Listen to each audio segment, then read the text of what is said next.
इथे मी टमॅटो, हिरवे वाटाणे, बटाटे आणि वांगी लावले, तर त्यातले बटाटे आणि हिरवे वाटाणे आता तयार झालेत, म्हणून मी काढून बघते ते कसे निघतायत.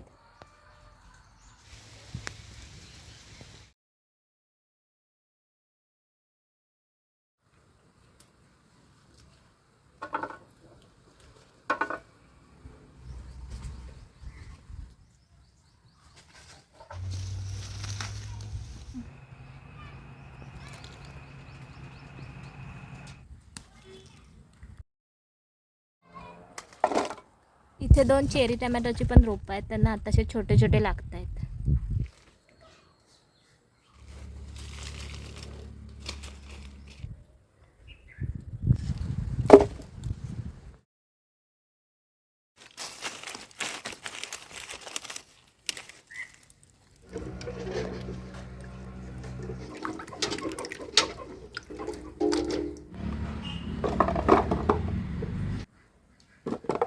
अशाच ऑर्गॅनिक भाज्यांची हार्वेस्टिंग बघण्यासाठी आमच्या चॅनलला नक्की सबस्क्राईब करा.